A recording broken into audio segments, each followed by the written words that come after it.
Want to go now to a joint press conference between Pasadena and Deer Park offering joint assistance to residents, Andy. Residents for a recovery center. Let's listen in. We have in mind here. We need everyone to be careful. We need everyone to be patient. You need to slow down, take a breath, and be smart.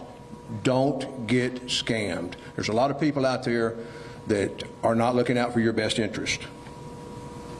To help ease some of the pain, both of our local mayors have lifted the fees for permits through this disaster. I think that's going to help a little bit and help speed up the process.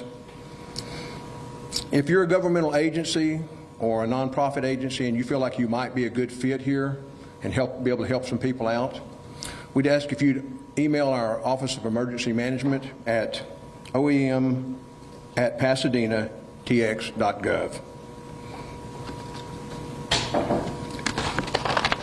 At this time, we're going to hear from Mayor Jeff Wagner. Thank you, Rex.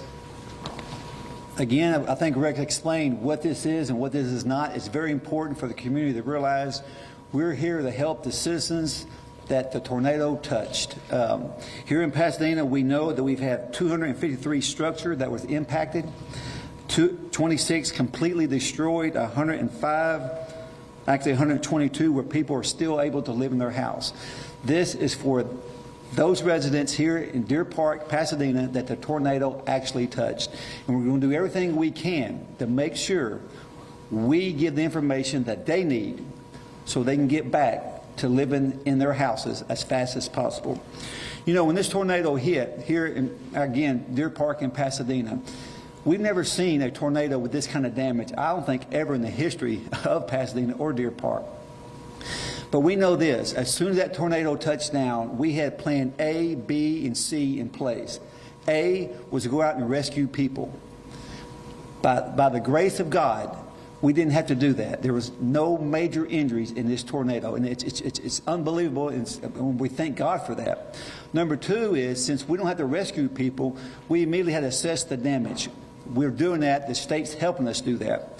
But number three is, and it's what's as important is, our city crews, from the time that touched down, we realized the first two that nobody was hurt, we immediately started clearing streets, working with CenterPoint, getting lines, electric lines and poles out of the streets and off of people's houses, and we're starting to pick up debris immediately. You know, I was walking with the county judge. She came to the city, and I told her, I said, whatever it takes for us to get the debris away from these people's houses, we must do. And she jumped on board immediately, because I remember in her statement with the media, she says, we're going to remove the debris. That's exactly what we need to do. Because I know this, my house wasn't touched, but if my house was touched and I seen all my belongings in my house and my roof laying Listening in front of my into house. Pasadena Mayor Jeff Wagner talking to his own residents and also joined by officials of the city of Deer Park as they come together to offer a recovery center, Andy. That's right, a joint disaster recovery center for residents in both communities. 253 structures impacted, but as you heard the mayor mention, thankfully, no injuries reported. It's incredible to think 26 of those structures completely destroyed, but no major injuries. And they've never seen a tornado like this in their communities.